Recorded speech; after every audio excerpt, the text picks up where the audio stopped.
Bienvenidos, gracias por estar aquí hoy jueves 25 de noviembre en Café PR, un espacio para conversar sobre la gestión estratégica de relaciones públicas, de comunicación corporativa, así como comentar libros e investigaciones vinculadas a la profesión y reflexionar sobre los retos y oportunidades que enfrentamos los relacionistas públicos, tanto desde el ámbito académico como desde el ejercicio de la profesión.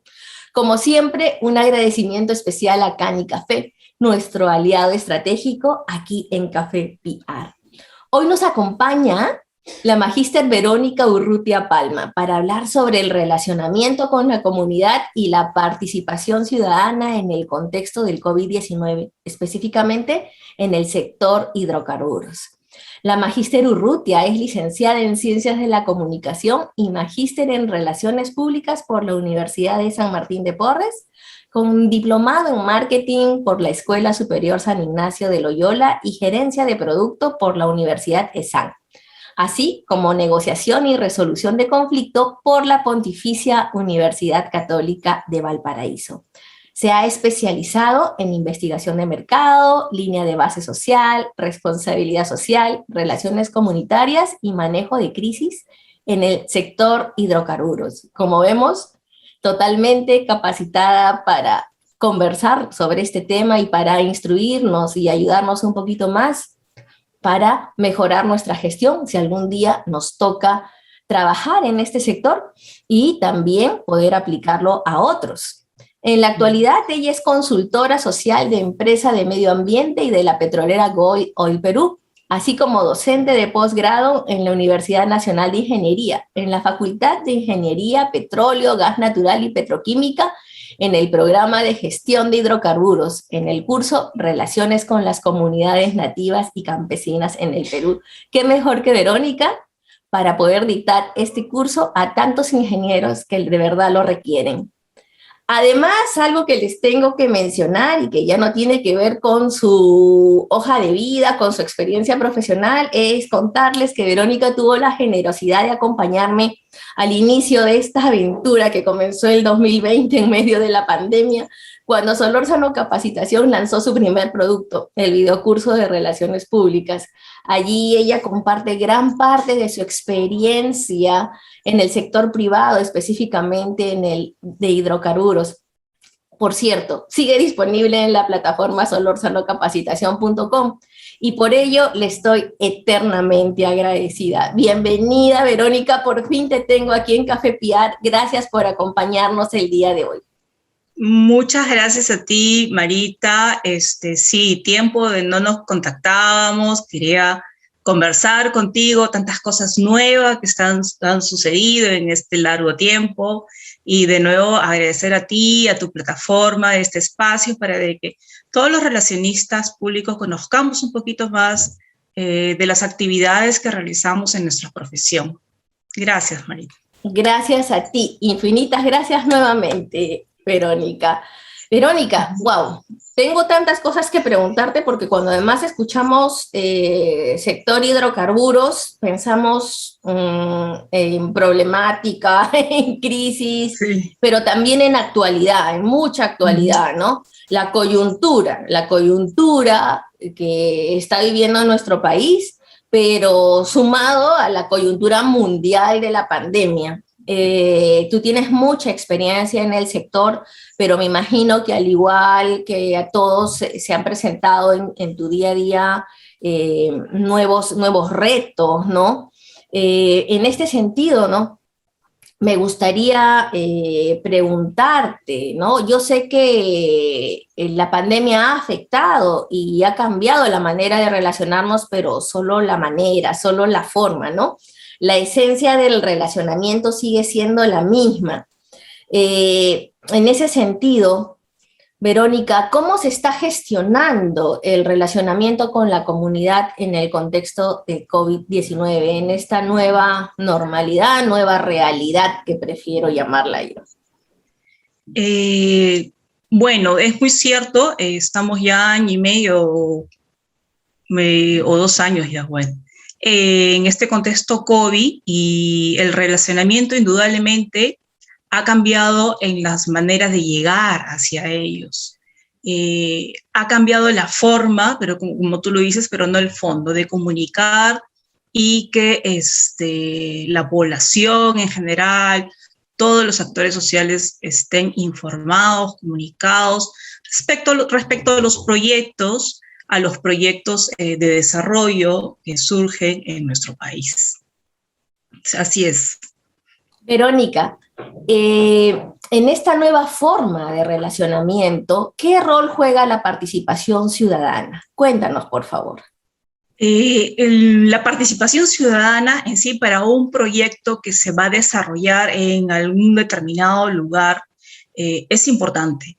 En el caso de hidrocarburos, por ejemplo, se realiza un plan en donde existe toda una serie de documentación, mecanismos, en el cual se tiene que asegurar que todas las localidades, comunidades, que todo, como he mencionado, actores sociales, tengan la misma información, comunicación y retroalimentación que tienen que tener respecto al proyecto que se va a desarrollar en su zona. Entonces, eso es lo que constituye. ¿Qué contiene el plan? Porque debe existir mucha curiosidad. Para ti que tienes experiencia, sabes de memoria que contiene un plan de participación ciudadana, pero muchos profesionales que nos desempeñamos en otros sectores, no. ¿Qué debe contener el plan? Y no sé si es que algo en particular en el sector hidrocarburos. Sí. En el sector hidrocarburos, para que se desarrolle un proyecto, se modifique un proyecto de hidrocarburos, hablemos de petróleo o gas, se realiza un plan de participación ciudadana. Este plan de participación ciudadana es un documento y este documento tiene plasmado lo que se va a desarrollar durante años, con cronogramas específicos de todo lo que se va a participar en el proyecto. Pero antes de realizar esto, este plan de participación ciudadana se desarrolla en el marco de la aprobación de un estudio de impacto ambiental, o puede ser una modificatoria de algún estudio de impacto ambiental, o una adecuación de un estudio o un instrumento ambiental. Entonces, en este plan vamos a encontrar los objetivos, los actores sociales, vamos a encontrar el cronograma para que la gente sepa qué proyecto se va a desarrollar en su localidad o cerca a su localidad. ¿Y cuáles son estos objetivos, Verónica, usualmente? Los objetivos principales para la participación ciudadana es este documento. Tiene que visualizar cómo se va a brindar la información oportuna y adecuada a la población en la que le decimos el área de influencia, tanto directa o indirecta. También, ¿qué más tiene que tener este plan de participación ciudadana? Promover el diálogo entre los tres: empresa, comunidad y el Estado. También tiene que hacer participar al Estado en estas reuniones, talleres, en donde se da a conocer sobre el proyecto. Y también, como ya se ha comunicado todo, este documento tiene que plasmar, el plan de participación ciudadana, cómo el ciudadano puede canalizar sus opiniones, sus sugerencias, sus expectativas, sus miedos hacia la empresa y hacer preguntas al respecto del proyecto. Y por supuesto, también este plan de participación ciudadana tiene que cumplir con la legislación. En el marco, hay un marco, un reglamento de participación ciudadana para estas actividades de hidrocarburos, ¿no? Para gas y petróleo. Y también en este documento, en este decreto supremo, que es la 002-2019, la empresa tiene que ceñirse y tiene que cumplir. Por eso que se presenta un plan de participación ciudadana, y este plan es observado, verificado, mejor dicho, por especialistas del Ministerio de Energía y Minas, por SENACE, por MINCUL, por Agricultura, etc. Wow, Verónica, debe ser un documento muy amplio, muy extenso, ¿no? Y de mucho detalle. Sí, como tú lo has dicho, es increíble. Imagínate hacer un documento, por ejemplo, un plan de participación ciudadana para un proyecto de la selva donde congrega como 38 comunidades indígenas, o para un proyecto del norte en la que congrega como comunidades campesinas y localidades y distritos, y son distintos actores sociales, son distintas coyunturas. Los actores sociales pueden ser pescadores, campesinos, ¿sabes qué? Y para cada uno hay un tratamiento. Claro. Entonces, el documento sí es sustancioso. ¿Y qué tiempo puede tomar? Te pregunto el tema del timing, de los tiempos, porque por allí puede aparecer alguien que diga, no, se hace rápido, ¿no? Estoy hablando de alguien que no conozca, ¿no? O que por allí veamos, ¿no? Que el proyecto que digamos, la iniciativa fue un día y que en 15 días, aparece un documento, ¿no? Eso es posible, Verónica. No, en la realidad difiere mucho el tiempo. Para un estudio de impacto ambiental, un plan de participación ciudadana, en la ejecución en gabinete, como le decimos, puede durar entre 2 meses o a menos. El tema está cuando vienen las observaciones por parte de los ministerios de Energía y Minas, SENACE o también el Ministerio de Cultura. Para otros documentos que modifiquen algo de un proyecto que ya fue aprobado, el plan de participación ciudadana sí se hace más rápido y puede ser aprobado en 2 meses. Entonces, la ejecución para un EIA, el plan de participación ciudadana, en realizarlo un consultor, puede tomar entre 2 meses a 2 meses y medio. Y de ahí las rondas de observaciones pueden durar. Y estamos hablando de entre 4 a 6 meses u 8 meses. Claro. En cambio, en los otros instrumentos, en los otros instrumentos de gestión ambiental, para participar que hay una modificatoria del proyecto, puede durar menos, entre 2, 3 meses, y hasta incluso ahí está hasta la ejecución de la participación ciudadana, ¿no? Entonces, es variable, porque también del otro lado tenemos al Ministerio de Energía y Minas, tenemos a SENACE, o tenemos al Ministerio de Cultura, que también tienen que opinar, y en esa opinión sobre el plan de participación ciudadana también demora, ¿no? Demora porque tienen que revisar, tienen que conocer el lugar, tienen algunas observaciones sobre comunidades indígenas, sobre pueblos campesinos, sobre las áreas donde está el proyecto, qué población hay, etcétera, etcétera, etcétera. Claro, las observaciones es una etapa que hay que considerar también, ¿no? Porque sí, eso es importante. Tantas organizaciones con las que se trabaja de la mano, ¿no? Con la que la organización se tiene que relacionar más allá de la comunidad. Sí, este plan es desarrollado antes que se participe a la comunidad que hay un proyecto. Entonces, como se ejecuta antes y se aprueba antes, todos los implicados, tanto el Estado, tanto la empresa petrolera o de gas y el consultor social, están implicados esto hasta cuando ya tenemos una aprobación. No. Pero aún así, cuando hay una aprobación, en campo es distinto, porque suceden muchas cosas como ha sucedido en estos 2 últimos años. Claro que sí. Verónica, y aquí la pregunta de Café PR, ya que es PR, Relaciones Públicas, ¿cómo suma? ¿Cuál es el rol del relacionista público? Porque muchos profesionales participan de la elaboración de estos planes, pero nos ven personas que no son relacionistas públicos, que no son comunicadores, y de repente no saben que nosotros como relacionistas públicos también participamos desde una mirada particular, con un aporte diferente. ¿Cómo suma el relacionista público? Tienes idea, y no tienen idea los profesionales en relaciones públicas, cómo suma la participación de nosotros.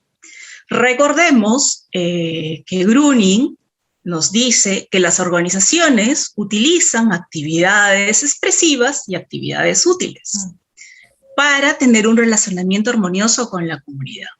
¿En qué hablamos actividades expresivas? Gruning nos dice que es de una manera que la comunidad se dé a conocer, se dé a promocionar en la zona, donde va a desarrollar su gestión o en este caso el proyecto. Y en actividades útiles, lo que Gruning nos dice es que también vea qué beneficios en esta comunicación, en este proceso comunicacional puede tener tanto la empresa, la comunidad y, bueno, y el Estado, ¿no? Entonces, en este contexto, indudablemente nosotros como relacionistas calzamos. ¿Qué más? Aparte de un buen plan de comunicación, un buen plan de participación ciudadana, recordemos que con eso estamos evitando muchos conflictos, muchas crisis, porque persona, ciudadano que no está comunicado, que no está informado, es ahí donde vienen los problemas. Y es aquí donde debo de enfatizar justo, Marita, que acabo de leer la semana pasada, el artículo académico del doctor Valdés. El doctor Valdés, ¿qué nos dice en su artículo? ¿Qué nos enfatiza? Nos enfatiza que nosotros trabajamos con un enfoque comunicacional, como todos nosotros lo tenemos los relacionistas públicos, y que también tenemos conexiones entre la interculturalidad y la comunicación desde una dimensión relacional. Pero es que el doctor Valdés lo dio preciso. E indudablemente justo también en la que se puede aplicar mediante la administración de la controversia. Entonces, nuestro maestro, el doctor, nos dice que nosotros somos una pieza importante en este proceso de comunicación con las comunidades y también para la prevención de la controversia. Entonces, él resalta una frase que lo quiero decir. Él nos dice en su artículo, nos dice que el relacionista público no solo es un comunicador, pero que también es un negociador profesional, que es capaz de lograr capacidades, habilidades para la medición, y que justamente, por ejemplo, en este plan lo encontramos, porque tenemos que ver bien nuestros actores sociales, cómo le vamos a comunicar, de qué forma, de qué manera, de qué idioma, de qué contexto, todo. Y Valdés, en esta cita, termina diciendo que para que esta mediación tenga un equilibrio entre las organizaciones y los públicos. Que, por cierto, les invito a leer el artículo, está muy interesante, porque habla la realidad de cómo se está dando el proceso de comunicación, y justo con mi tema, con las comunidades campesinas, con las comunidades indígenas. De hecho, todos lo vamos a leer, lo vamos a revisar, y que invites tú a leerlo. Es interesante porque en ocasiones, en el mundo profesional, en la práctica, se puede pensar que la teoría está como que alejada, como que no se aplica, ¿no? Que los académicos escriben cosas, pues, que algunas pueden servir, pero que la mayoría es, pues, ¿no? Algo inaplicable porque vivimos en el mundo irreal, en una nube de fantasía, ¿no? Sí, muchas veces en campo, hay veces se tiende el pensamiento de que la parte teórica no es importante, pero no. O sea, nos centra, nos pone el marco y hace conocer a los demás. Por ejemplo, en mi caso, en el tema de los ministerios, en el tema de las personas que también son sociales, también enmarcarlas que en nuestra profesión, lo que se dedica, aparte de gestionar controversia, de prevenir conflictos, de no llegar a una crisis, que también sabemos comunicar y de qué manera y con qué fundamentos, quiénes son nuestros maestros. Y eso hay que difundirlo, y eso hay que plasmarlo en los proyectos que se tenga, indudablemente. Y bueno, y así vamos creciendo en el aspecto académico también sobre nuestra profesión.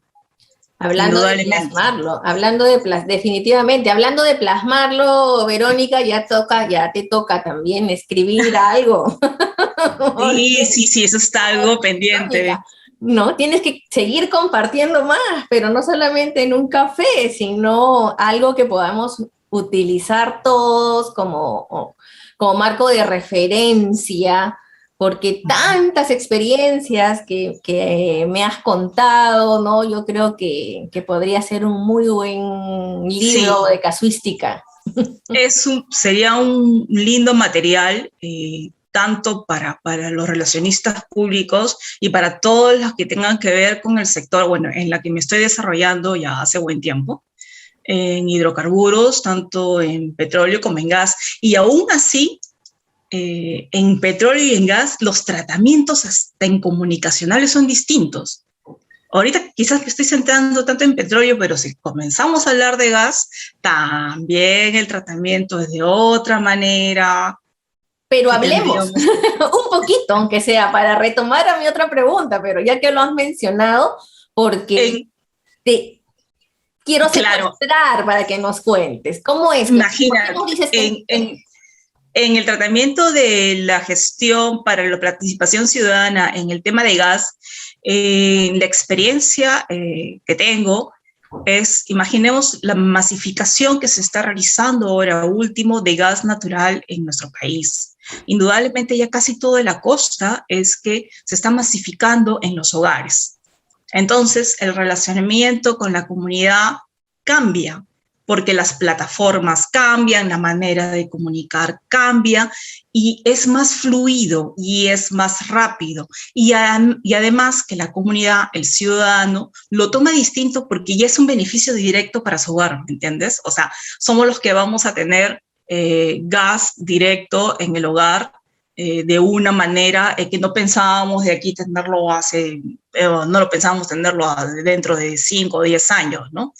Y que esta masificación empezó desde Tacna, Moquegua, Arequipa, y desde los lugares urbanos y poco a poco se va yendo a las periferias de la ciudad.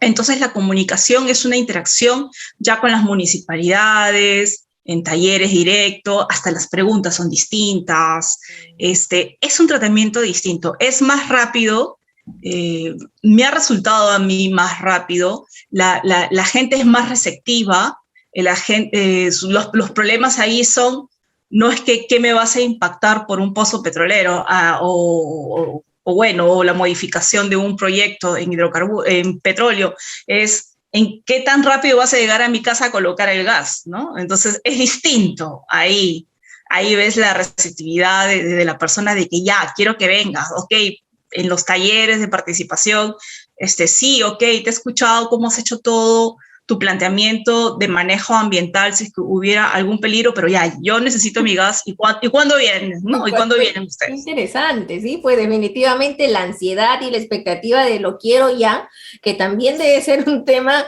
delicado de manejar, porque no Sí. solamente depende de la empresa, ¿no? Sino depende de una serie de permisos, autorizaciones, me imagino. Claro, y también el plan que se tiene en masificar, porque en masificar los tubos y todo ese trabajo de los ingenieros es arduo, traer el gas de un punto en la que viene desde, bueno, en la parte sur, desde que viene desde Melchorita, desde Cusco, desde Camisea, y en la parte norte que viene desde Talara, desde de las petroleras que tienen gas, y ese gas es donde los proyectos de gas sacan, retiran para masificarlo en la zona, ¿no? Y así también sucede en Trujillo, no me acuerdo si en Chiclayo, en Ancash, pero bueno, se está avanzando. Y la participación, como te digo, es más fluida, más compleja es en petróleo, indudablemente. Verónica, hablemos de los mecanismos de participación ciudadana. Los mecanismos tanto en un contexto normal, ¿no? Un poquito también para ver el cambio, y los mecanismos de participación ciudadana en un contexto de pandemia. Cuéntanos un poco. Mira, el tiempo de ejecución para hacer el plan es el mismo que está indicado, ¿no? En un comienzo. Los mecanismos que nos pide el Estado para llegar a los ciudadanos, a las comunidades, para participar sobre el proyecto son diversos. La empresa misma decide cuál es el que se ajusta más a la realidad y al lugar de donde vive la población del área de influencia directa, ¿no? Entonces, existen talleres, siempre han existido los talleres participativos. Y en los talleres van todo el pool de los consultores que han realizado el estudio de impacto ambiental o la modificatoria de un estudio de impacto ambiental o un instrumento ambiental o una declaratoria, que son distintos documentos que tienen que ver con el tema de elaboración de un proyecto, ¿no? Uh-huh. Y esos documentos ambientales hay que comunicarlos. En un taller participativo se muestran diapositivas. El representante de la empresa también está presente, indica todo lo que va a ser su responsabilidad social, también comunica cómo va a ser su relacionamiento comunitario, y también es importante indicar que estos documentos son elaborados por la consultora que tiene la facilidad de conocer las comunidades, y el relacionista comunitario es el que tiene las facilidades porque sabe cómo comunicar, sabe cómo llegar, y sabe cómo relacionarse. Entonces, era un paréntesis. En esos talleres participa la población y hay varias rondas de talleres, ¿no? Primer taller, segundo taller, tercer taller, y hasta que se llega a una audiencia pública. La audiencia pública también es otro mecanismo. Y en la audiencia pública es la que se expone las medidas que se van a realizar para prevenir y mitigar cualquier impacto ambiental y social que se vaya a realizar en el área del proyecto. ¿Qué otro mecanismo también se tiene en la participación ciudadana? Es el buzón de sugerencia. El buzón de sugerencias, comentarios. Cuando indiqué en un comienzo, el plan de participación tiene el objetivo, ¿cuál? Que haya una retroalimentación. Y esta retroalimentación, hay veces las empresas no tienen a un relacionista comunitario perenne ahí, por decirte, en las 38 comunidades indígenas, claro, o en los 5 distritos.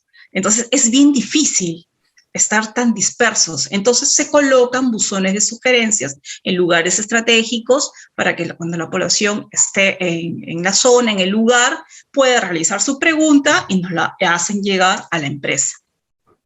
Luego también que otra manera o otro mecanismo de participación, las visitas guiadas que se hacen en las instalaciones de la empresa. Y estas visitas guiadas se les hace ver a los participantes o a quien los solicite todas las instalaciones de la empresa, sus planes, o mejor dicho, las prevenciones que tienen que tener con el medio ambiente. Y también existe el material de difusión. El material de difusión se aplica mucho cuando se va a hacer una modificación de algún proyecto. ¿Cómo es? Me dices, Verónica, ¿por qué me hablas mucho de modificación de un proyecto? Cuando se hace un estudio de impacto ambiental, por ejemplo, puede resultar que voy a poner el pozo, imaginemos, para dárselo más fácil, en la esquina de la Javier Prado con la Arequipa. Yeah. Pero cuando ya va la realidad, cuando ya está los ingenieros expertos, no tiene que ir en la esquina de la avenida Arequipa con la Javier Prado. Tiene que ir en Petit Tours. O sea, se va a mover unos metros más, o 1 kilómetro, medio kilómetro. Entonces está dentro del espectro, está dentro de la misma comunidad, está dentro de la misma parte biológica, de la parte física, no hay cambios significativos, de impactos significativos, entonces se hace un instrumento de gestión, de instrumento técnico en la que se le dice al ministerio que se va a cambiar por unos 500 metros o medio kilómetro o 1 kilómetro. Y ahí no nos piden talleres y piden que se realice un material de difusión para que todas las personas de alrededor y de la zona de la comunidad sepan. Y se realiza un material de difusión. Entonces, ¿qué pasó en el contexto COVID? Todos los mecanismos que les he hablado han tenido una adecuación. El Estado peruano el año pasado sacó un decreto legislativo, 1500, que refiere sobre la reactivación de las actividades, porque no podíamos quedarnos con los brazos cruzados, en la reactivación de las actividades, en los proyectos de inversión. tanto pública-privada, en este contexto. Ajá. Entonces, todos estos mecanismos se adecuaron y no te imaginas cómo se han adecuado. Para terminar con el tema del decreto legislativo 1500, fue muy incisivo, indicó, tienen que considerar bien a qué población van, si es que se puede utilizar medios electrónicos, virtuales o medios de comunicación, radio, según sea posible, ¿no? Y también que tiene que estar vigilado por la autoridad competente y todo tiene que estar en coordinación con el ministerio, con SENACE, etc. Entonces, empezó la batalla de toda la experiencia que ya se tenía, cómo ahora adecuar un taller participativo. Marita, ¿no tienes idea cómo fue adecuar un taller participativo? A la Número uno, virtualidad, ¿no? Virtual, exacto, me imagino virtual, ¿no? Como todo. exacto, Marita. En Pero donde no no. hay internet. Virtual en donde no hay internet. Exacto, cuando no hay internet, por eso mencionaba, ¿te acuerdas del proyecto que tiene como 35 comunidades indígenas? A ver, ¿cómo los colocamos en Zoom? ¿Cómo? Cuéntanos, ¿cómo? La fórmula mágica. No hubiera querido estar en tu lugar. Mis niveles de estrés hubieran sido muy altos. Y es la creación, es el know-how del relacionista público en saber cómo le tenemos que comunicar de un proyecto tan difícil a comunidades tan lejanas y que sepan sobre el proyecto. Entonces, en los talleres participativos, bueno, se desplegaron varias opciones. Talleres participativos en radios, ¿no? Por ejemplo, en el tema de gas se realizó taller participativo en radio, se masificó en radio, hubo una difusión en radio y las preguntas y respuestas fue por la cabina telefónica y bien, los especialistas estaban cada uno en su casa con el teléfono porque no podías todavía estar en una cabina telefónica. Luego también el taller participativo comenzó ya el avance de la vacunación y ya se podía hacer presencial, pero no es que presencial de que todos estamos juntos sentados en un lugar cerrado donde antes se hacían los talleres participativos en las comunidades campesinas, por ejemplo, sus locales. Era imposible porque tenía que ser amplio, no tenía que tener al aire libre. Y el Ministerio de Salud también sacó algunas normativas en las que decía que para los espacios libres y para las reuniones teníamos que tener 1,5 metros de distancia y todo lo demás. Y no te imaginas cómo es plasmarlo en un plan de participación en la parte de los talleres participativos, y más aún si tenemos 30 o 15 o 5 comunidades indígenas o campesinas, teníamos que saber si es que habían auditorios, si es que habían canchas de fútbol, si es que habían espacios amplios para poder hacer un taller participativo. Claro. Entonces, fue un trabajo de todo el mundo, todos ayudaban, todos apoyaban, y conocer en tal comunidad A sí hay una cancha deportiva, en tal comunidad B no hay, pero podemos habilitar, en comunidad C, en comunidad D, y así, y así, y así. Wow. Ok, y de ahí, ¿cuántos participantes? ¿Hay electricidad o no hay electricidad? Porque vas a hacer diapositivas, y si no hay la electricidad, ¿cómo vas a asegurar la electricidad? ¿Sabes qué, Marita? Así en cada punto, porque el plan de participación ciudadana es bien detallado. Sí. Y tienes que saber que si no hay combustible, ¿de dónde vas a traer el combustible? O lo lleva la empresa. Y si es que al final no tienes ni cancha, no tienes ni combustible y no tienes ni radio, ¿cómo se hace un taller participativo? Porque lo hay. Hay lugares, hay comunidades indígenas que tampoco llega radio. Tenemos el autoparlante. Los autoparlantes también han sido de mucha ayuda en las localidades para poder informar sobre los proyectos, en este caso de hidrocarburos, y comunicarlo a la población. Pero ¿qué comunicaban los autoparlantes? Los autoparlantes comunicaban que iban a ir facilitadores a sus casas. Ok, casa por casa. Casa por casa, no había otra. Entonces, tú me puedes preguntar, ¿cómo es, no? En vez que evolucionemos sobre las tecnologías y las TICs, se tuvo que retroceder un poco para que la gente esté informada. Claro, retroceder a la realidad, a nuestra realidad, ¿no? Porque Y eso es es nuestra la fotografía de socialmente, ¿no? Económicamente, cómo estamos, ¿no? La diferencia, la brecha, ¿no? Y claro, y como te he explicado en el plan de participación, hay un cronograma. Entonces nosotros establecíamos, vamos a ir a la comunidad A, y vamos a hacer ¿no? Vamos a facilitar, vamos a comunicar a través de los facilitadores sobre el proyecto. Va a durar 5 días. ¿Cuánta población es? Son 80 viviendas, son 80 hogares. Entonces, nos demoramos 5 días. Pero no, porque también hay otras cosas. Llueve, la gente se va a su trabajo a traer su pesca, a cazar, se va a ver su agricultura y no regresa ese día o puede regresar al día siguiente. Entonces, ¿cómo los comunicas? Porque el objetivo es que se tiene que comunicar a todos y se registra la entrega del material informativo a través de ese facilitador. Entonces ya no se hace taller, se hace a través de facilitadores. Wow. Sí, pero ¿sabes qué?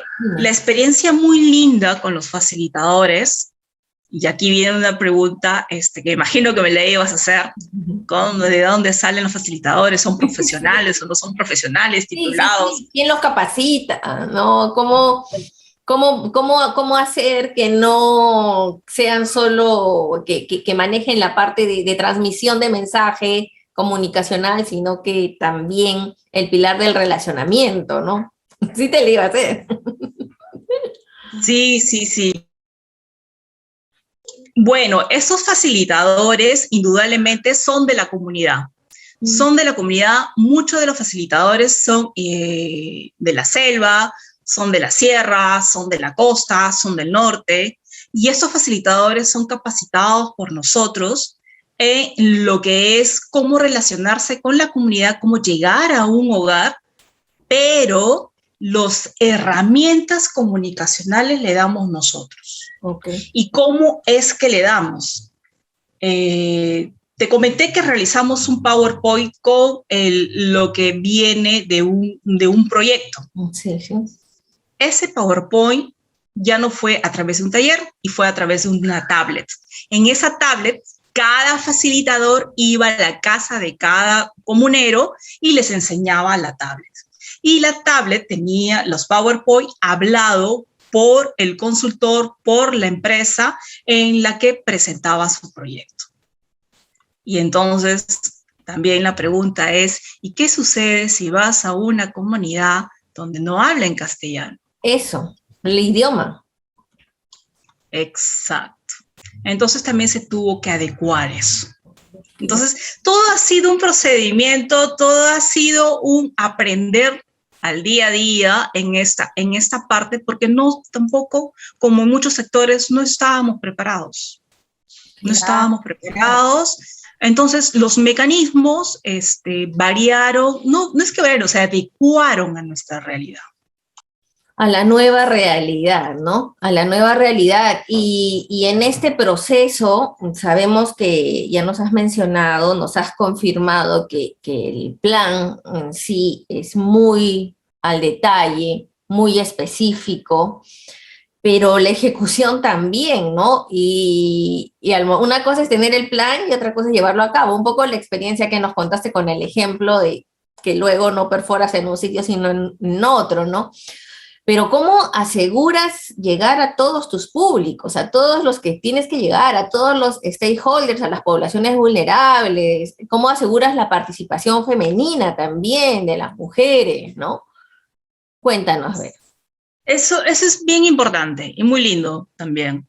En el plan de participación hay una sección donde están todos los actores sociales. Entonces, si los actores sociales se realizaron una lista, imaginemos 12 meses, se realizó la lista en el mes 1, entonces, mientras que la aprobación, la realización del plan de participación, la aprobación de que ya por los ministerios que ya está, puedes ejecutar tu plan, pueden haber cambiado los actores sociales. Entonces, lo que toca de comienzo es volver a refrescar, a actualizar los actores sociales, los grupos de interés, que son las representantes de las comunidades campesinas, que se ubican dentro del área del proyecto, comunidades indígenas, organizaciones comunales, al teniente gobernador, al agente municipal, asociaciones de pescadores, artesanos, productores, criadores, agricultores, asociaciones de jóvenes, etcétera, etcétera, y asociaciones de mujeres, como el Club de Madre Vasos de Leche. Entonces, dentro de todos los opinantes del plan de participación ciudadana está el Ministerio de Cultura. En el Ministerio de Cultura, indudablemente, vela para que todos se participe por igual. Claro. Y siempre está muy, muy atento que en el plan de participación ciudadana se haya plasmado la estrategia de que cómo se va a llegar la comunicación y la participación de la mujer. Porque, como sabemos, la mujer puede ser un taller en la mañana, una difusión en la mañana, y estamos cocinando, estamos viendo a los hijos, o quizás no hay las clases, o hay las clases virtuales y estamos viendo que estén en las clases virtuales, etc. Entonces, ¿cómo aseguramos? Y nos pide las estrategias de cómo incentivarla. Indudablemente, lo que se hace es a través de los relacionistas comunitarios, se les visita a estas organizaciones, se les visita a las lideresas en que tienen que participar porque es importante para el desarrollo de su pueblo y porque también puede tomar decisiones a través de estos talleres, de estas audiencias y todo esto. ¿Y cómo se les comunica? Por intermedio de cartas, por autoparlantes, en el tiempo del COVID, medios de cartas o también conversaciones directas o reuniones directas en la que se le incentive participar a estas personas. Es más, hasta incluso nos piden que coloquemos frases importantes publicados en la comunidad para incentivarlas. Indudablemente, el relacionista comunitario en este caso tiene que ver muy bien la caracterización o la zona de qué idioma hay que hacer las frases o de qué manera, o si en esa comunidad no les gusta a los hombres que las mujeres participen mucho. O sea, todas esas cosas hay que afinarlas muy fino porque hay que cumplir con las normativas del Estado y también hay que cumplir con la idiosincrasia del lugar, indudablemente. Entonces, de esa manera. Definitivamente es un trabajo muy cuidadoso, muy, muy delicado. Mira lo que acabas de mencionar, que quizás si se hacen las cosas a la ligera no se puede percibir o darse cuenta de esto, ¿no? Si es que en esa comunidad, por ejemplo, los varones no les gusta que las mujeres participen, ¿no? ¿Cómo hacer? Qué interesante eso, de verdad, Verónica. Hay tanto por conversar contigo. De hecho, creo que vas a estar, si es que aceptas, claro, más de una vez aquí en Café Piar. Claro, cuando gustes. Porque se me han quedado una serie de preguntas allí guardadas. Realmente lo que has compartido el día de hoy ha sido muy aleccionador para todos. No sé si quisieras cerrar la entrevista o añadir algo que tú consideres que es muy importante que todos los profesionales conozcamos. Sí, para mí muy importante ha sido, bueno, lamentablemente hemos pasado y estamos pasando por esta etapa de pandemia, pero déjame decirte que hay lecciones aprendidas bonitas. En la parte de los facilitadores, como te comentaba, nos ha encantado mucho, mucho la participación, el entusiasmo, el querer ser parte de algo, en querer ser parte de un desarrollo de su comunidad a estas personas, a estos chicos, que sé que no me estarán escuchando, pero no sabes, Marita, el entusiasmo, la preocupación con que todo esté bien, que los documentos, cómo están trabajando, que cómo están haciendo, y que te lo reflejen a través de una llamada telefónica, porque las llamadas telefónicas pueden ser en la noche porque en la mañana estuvo lloviendo y no entra una señal y todo, y que te digan, señorita, pude cumplir o no pude, que el señor venía, no venía. ¿Sabes qué? Qué gratificante saber que nosotros somos parte de esta inclusión, somos parte de que estas personas tengan otros horizontes en la que puedan también activarse de alguna manera económica y puedan desarrollarse de una manera personal.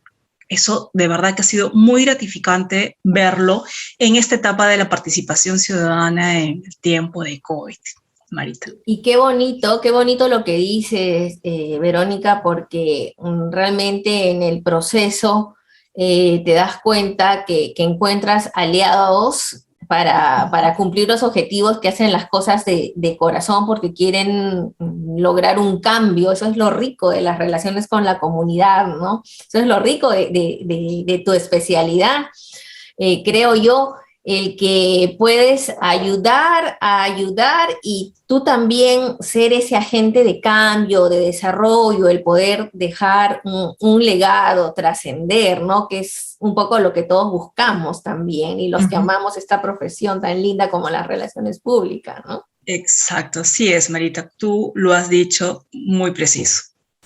Verónica, yo te agradezco muchísimo por habernos acompañado el día de hoy aquí en Café PR conversando sobre un tema de tanta importancia para las relaciones públicas, para las empresas y para la sociedad, ¿no? Porque todos queremos cambios, pero tenemos que darnos cuenta que desde nuestras canteras todos también podemos contribuir y no esperar que otros lo hagan por nosotros, ¿no? En nuestro día a día lo podemos lograr. Qué importante es beber de tu experiencia, de la experiencia de los protagonistas, ¿no? Información de primera mano. Ya sabes, tema pendiente, escribir un libro. Gracias, Verónica, por haberme acompañado. Tenemos pendientes varias cosas. Y a ti, Marita, muchísimas gracias a Café PR. Gracias. Muchas gracias, Solórzano. Gracias, Verónica.